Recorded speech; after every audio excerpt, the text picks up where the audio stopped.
is CTV News. Good evening. Thanks for joining us. A year-and-a-half-long investigation has uncovered what police call one of the largest cross-border drug trafficking operations in Ontario history. More than $139 million in drugs, 17 guns, and 21 people are now facing charges. CTV's Chris Campbell has the story. This is a military ordinance. It has no legitimate civilian application. A very rare Laddie L39 50 caliber anti-tank rifle was one item seized during what police call Project Bay. The investigation, launched by Windsor Police, lasted nearly a year and a half and seized $139 million worth of drugs and guns. I truly do lose sleep over stuff like this for our community and other communities. Investigators describe it as a major cross-border trafficking network. It used commercial transport trucks to move illegal drugs across the border into Canada. It's an impressive seizure. In terms of total weight, this is one of the largest seizures in Ontario's history. Police seized nearly 1.7 tons of cocaine, methamphetamine, and opium, along with 17 firearms, including that rare military-style anti-tank rifle. It is our second largest cocaine seizure in the OPP that we've ever made. It is our largest methamphetamine seizure. But just to give you some context, the total cocaine and methamphetamine seizures in this investigation surpassed all of our seizures in 2025. Search warrants were executed across southwestern Ontario and the GTA, including Windsor and LaSalle. 21 people are facing more than 100 criminal charges. Investigators say intelligence gathered by the Canada Border Services Agency helped identify commercial shipments that appeared suspicious before they could hit the streets. Significant amount of narcotics, 1.1 tons of this was from ports of entry seizures. I think it shows a lot of what working with our partners can do. It shows what Canada Border Services Agency can do at the border, but also where we can assist our partners from within Canada. But investigators caution, despite the record seizure, organized crime networks continue to evolve. Unfortunately, these are not dismantling entire networks. The networks run very deep. This investigation may be at a conclusion now, but it does lead to other criminal organizations, organized crime. This work is never done, but it's certainly, as you can see, a very large dent in someone's business. Chris Campbell, CTV News. Police say Project Bay wasn't the only major investigation to wrap up recently. Project Time, a province-wide child exploitation investigation, has led to 63 arrests, including 3 men from Windsor and Chatham. Ontario Provincial Police say 213 charges were laid, 51 child victims were identified, and more than 150 related investigations are still underway. The accused were in a position of authority over children, and so we encourage that educators, parents, guardians, anybody who is in the care of children, that if you see anything, if a child comes to you with any information that might be worth just giving us a call. Provincial police also warning about a new cell phone scam targeting people across Ontario. Fraudsters pretend to be from major wireless providers offering free phone upgrades to steal personal information. Victims are then sent a phone told it was shipped by mistake and tricked into mailing it directly to the scammer. Police say if you receive an unsolicited upgrade offer, verify it with your provider before sharing information or returning any device. Another warning tonight, this time from Windsor Regional Hospital. Both emergency departments are seeing higher than normal patient volume. The hospital is asking people with non-emergency health concerns to consider options like walk-in clinics, their family doctor, or virtual urgent care, helping keep the ER available for those who need it most. And if you're heading across the border, there's another health warning to know about. Canada has raised its U.S. travel advisory for cyclosporiasis, that stomach illness linked to contaminated lettuce. There are no known outbreaks in Canada, but travelers are being urged to take precautions stateside. Thoroughly wash fresh fruits and vegetables, even if they're labeled pre-washed.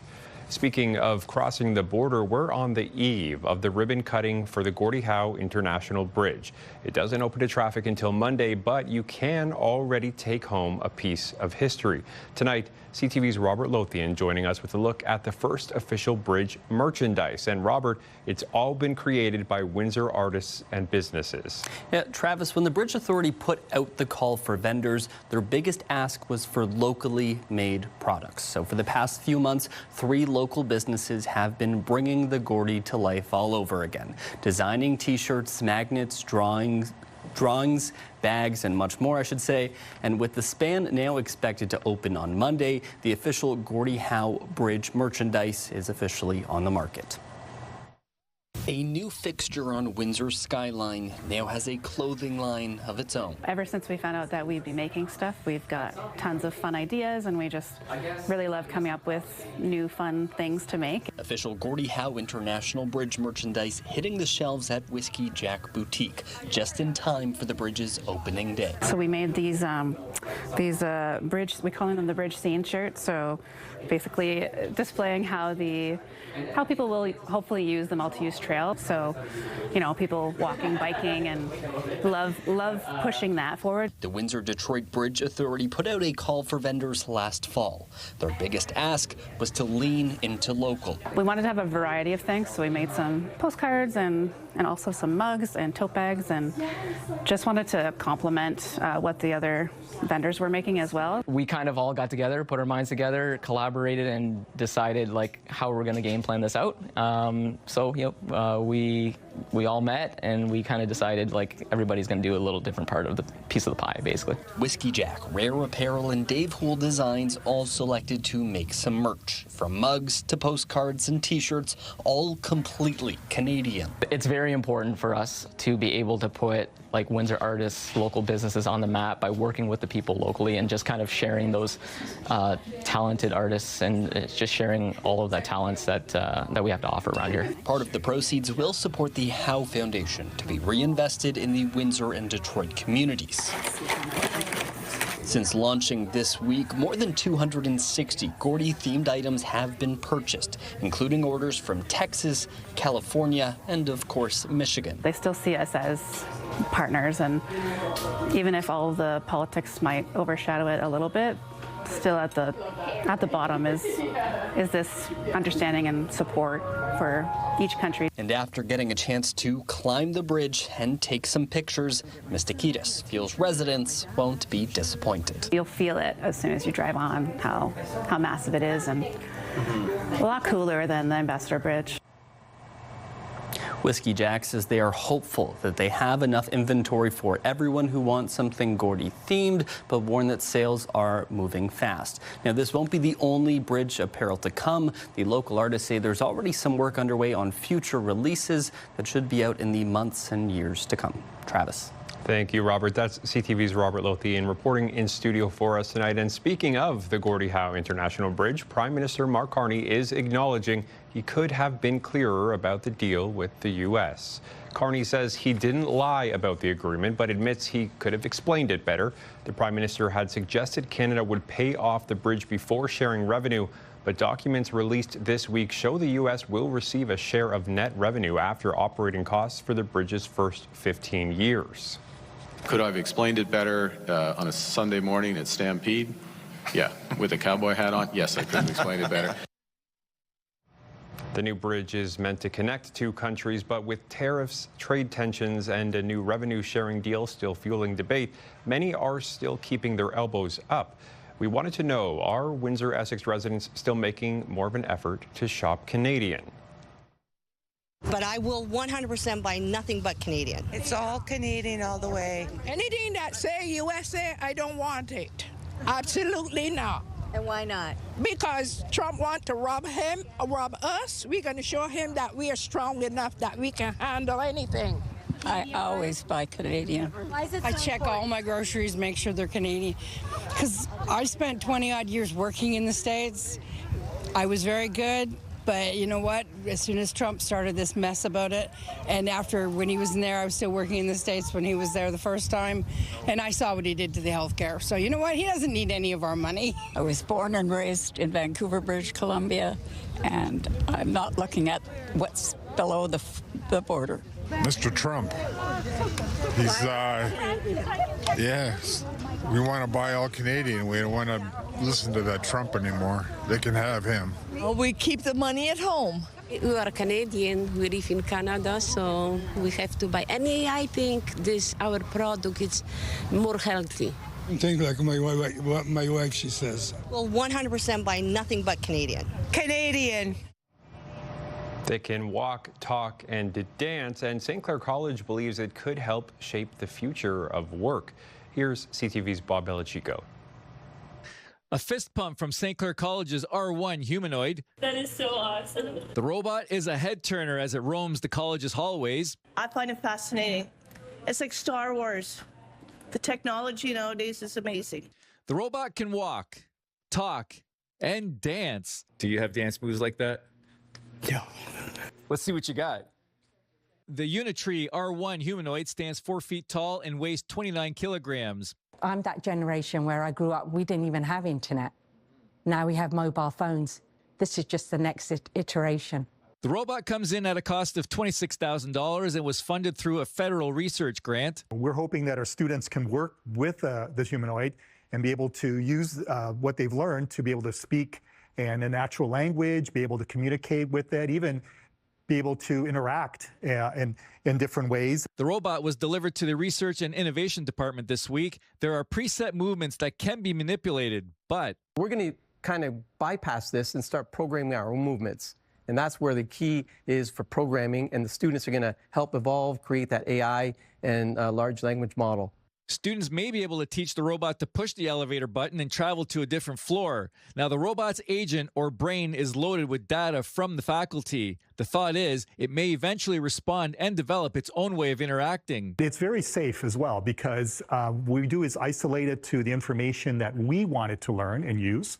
It's not out on the network or the Wi-Fi or, trying to bring information in from who knows where. Industry partners are also getting involved, hoping the humanoid could evolve into something various industries could use in the future. The humanoid can be programmed and work efficiently, nonstop, but also then you need the programmers, so it's still going to create jobs in the environment, but mostly on robotics and the algorithms, building, programming, on that side of things. I think in someday that maybe 5-10 years from now, maybe even sooner, these humanoid robots could be around helping in many different industries, and education could be one as well. Bob Belichico, CTV News.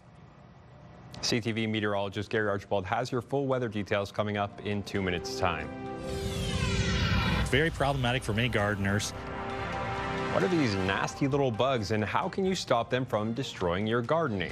Get Gardening is still ahead. CTV meteorologist Gary Archibald is here with our first look at the forecast. And Gary, you guaranteed us some nice weather, and we got some nice weather. Hi. I'm humbled, really. I've had some practice at this, ladies and gentlemen, but thank you for pointing that out. And you know what? I'm going to extend the guarantee for fair weather, meaning sunshine, no active weather in the form of stormy conditions, high winds, and of course rain and the like. The day was lovely, especially in the morning. Beautiful blue sky. Air quality has improved greatly. We are in the good zone on the AQI. 25.2 degrees, almost 3 degrees below seasonal, but we'll take it. 25. Imagine 25 a day like today, every day of the year. Wouldn't that be grand? I think so. Ridge 5 pressure is keeping the storminess, that's rain, showers, even thunderstorms over northern parts of Ontario. Meanwhile, a clear sky for the most part. And if we are seeing any cloud tonight into tomorrow and beyond, perhaps Saturday, it's of the fair weather variety. Sunday will be different. We are going to see potentially some rain, and Monday even more so. But right now things are quiet and calm. Cool, yes, slightly, and even more so for the overnight. Pre-dawn between midnight and sunrise. Tomorrow morning down to about 12 cool degrees, but the wind is calm. Tomorrow, waking up to sunshine, 16 at 8 a.m. The wind out of the east at the surface, light at 10 kilometers per hour, with the gusts closer to about 15 and 20. Nothing to write about here. Humidex values, though, in the late afternoon could make it feel like 31. 28 is the projected daytime high for Friday afternoon. That would be average for this time of the year. An extension of the guarantee. Tomorrow, plus Saturday 28 and sunshine now. It looks like the system is delayed. It will arrive a day later with cloudiness for both Sunday and Monday, and showers possibly on Sunday, more likely on a gray Monday. Temperatures 28 and 26 degrees respectively. Tuesday, Wednesday, Thursday, the average temperature about 28. 28, in fact, right on the nose. That would be seasonal for next week at that time. Mixture of sun and cloud through the midweek. Not a bad-looking forecast. We need those rains, by the way, for our gardens, lawns, and for our growers. Thank you for what you do in our community. That's a look at your weather. Travis?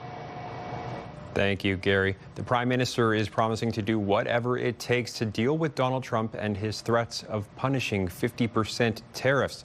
It added a sense of urgency as Mark Carney sat face-to-face with the provincial and territorial leaders today in Charlottetown.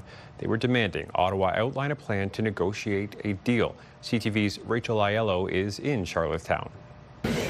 Under pressure to plot Canada's path through the latest escalation of the trade war with the United States, Prime Minister Mark Carney met with premiers today to strategize. Canadian governments around this table will do whatever it takes to defend and support our families, our workers, and our businesses. Morning. Provincial and territorial leaders went into the meeting wanting the Canadian government to articulate how they intend to get the Americans to the table. With a strong plan, Team Canada, led by the Prime Minister. And what happens if he doesn't have a strong plan today? Well, I don't expect him to have the T's crossed and I's dotted, but it's a Team Canada approach led by the Prime Minister. Canada-U.S. Trade Minister Dominic LeBlanc and Chief Negotiator Janice Charette joined today's talks. And hours later, First Ministers emerged united and with new resolve. We're ready. We're ready because we've been focusing on what we can control. And that's building our strength at home. As the clock ticks towards U.S. President Donald Trump's new tariffs coming into effect, Carney said he sees the current deadline as both a potential endgame, but also just another pressure tactic. Everything's on the table if there's no agreement, depending on the outcome of the negotiations. And premiers, while initially differing on retaliation, agreed the best outcome would be to get a comprehensive deal that provides relief for the full range of tariff-affected sectors. 97% of our goods cross the border without tariffs, but we'd like it to be 100%. And we'd like it to be the same way for the rest of the country as well. The Prime Minister was also pressed to keep provinces in the loop as negotiations intensify. Canada's at its best when provinces and territories and the federal government work together. Carney and the premiers also agreed to keep up efforts to strengthen the domestic economy, to reduce Canada's reliance on the United States long term, from breaking down even more interprovincial trade barriers to building more major energy projects. Rachel Aiello, CTV News, Charlottetown.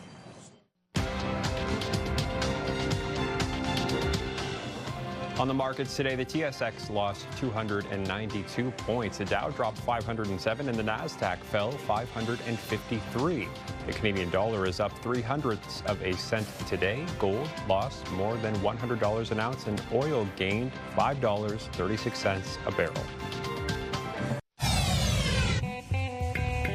CTV News Windsor has launched a newsletter helping you start your day with the latest local news. By signing up, you'll get direct local content straight from CTV Windsor to your inbox, including top stories, the forecast, and videos. You can sign up at ctvnewswindsor.ca. The weekend is in sight, so what do you say we make some plans? For help, we turn to CTV's Melanie Kentner and Johnny Parks from 89X. Here's What's Up YQG.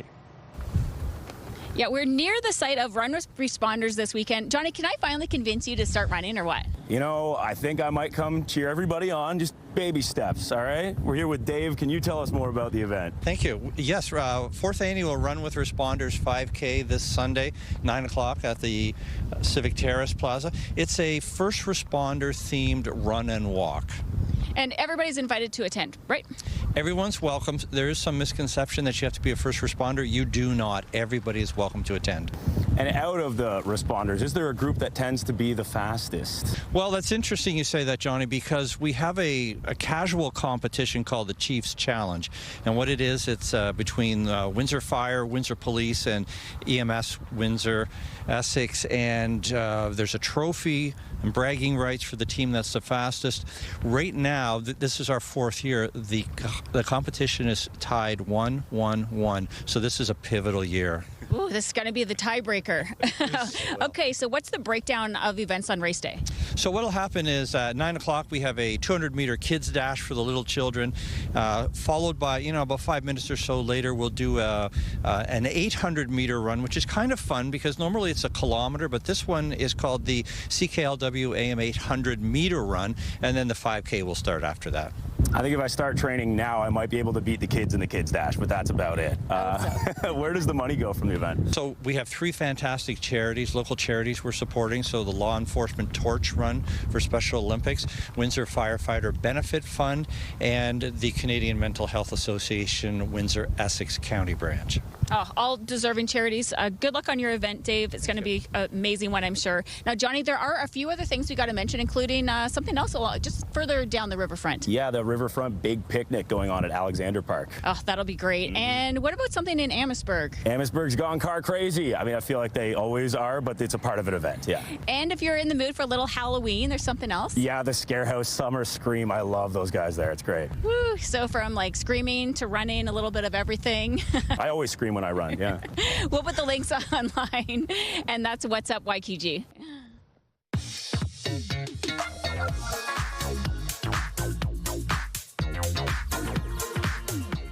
Sandy McDonald joins me now to talk about some beetles, Japanese beetles. Very problematic for many gardeners and even fruit growers, even in agriculture, does some damage as well. So it is an introduced invasive beetle. And they're very abundant right now. They like the warm weather, so they are certainly out and about now, feeding in our gardens. And I've had many people complain to me recently, what can I do to get rid of these? How can I reduce them? And it is a good idea to at least take some action against them because they eat foliage as the adults that we have here. But white grubs in your lawn, that's just the juvenile form of Japanese beetles. So if we can reduce them in any particular way, it's helpful. They do not like the cold weather, and that's part of the reason why, as larvae or white grubs, are down on the ground. But for this time of year, generally the end of June, middle end of June, right through July, they will emerge over a period of time from lawns and gardens, and they're basically out here to eat, and to mate, and then they're going to drop their eggs into our lawns, which will become grubs, and that cycle repeats itself. What's the best approach in terms of dealing with these little ones here? Well, I guess the safest approach is you can kind of get out the hose and just blast them off with some water. However, they're going to crawl right back there for sure. There are Japanese beetle traps, but that's a double-edged sword as well because it will attract perhaps more Japanese beetles to your garden. So if you have a very large yard or garden, you could perhaps put those way out on the perimeter and try to draw them away from your fruits and vegetables and flowering plants. I generally take a little bucket out with some warm water, a little bit of soap in it, and I tap them into that each morning because otherwise they will eat a lot of foliage and a lot of flowers. Sandy McDonald, thank you very much. And we'll join you for another segment of Get Gardening next week.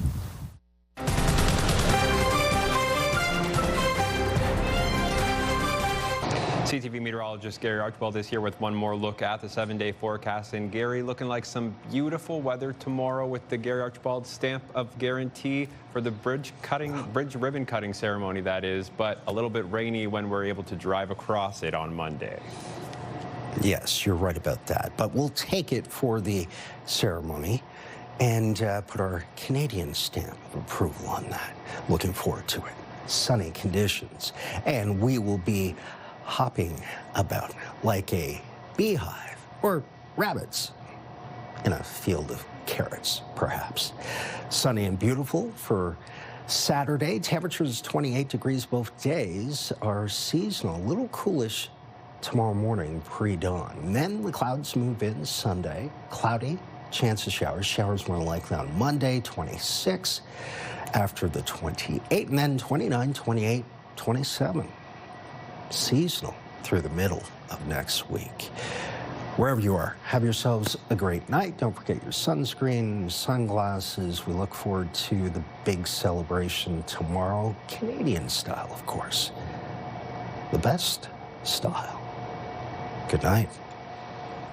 Thank you, Gary. And speaking of big celebrations, about a year ago, CTV News was there as a farm up near Blenheim hosted a very moving wedding ceremony. And tonight, CTV's Alexandra Holk brings us an update.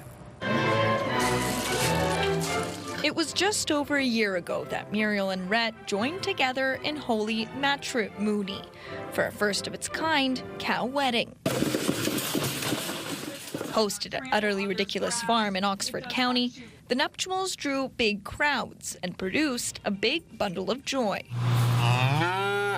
We have the most beautiful little baby Joe from the two of them. Baby Joe was born in March, happy, healthy, and with his best hoof forward. You would think happy ending, everything is perfect, but like in any relationship, there were some struggles. Rhett, unfortunately, has had an affair with Muriel's best friend, Cookie. And we know this without a doubt now because she had a baby. When Ginger Snap was born earlier this month, the two-timing bull was put out to pasture. I've been talking to Rhett about rebuilding trust and what it takes for a long-lasting relationship. It's going to take some time. The couple is back in the same corral for now. Muriel, is there any chance that you'll take Rhett back?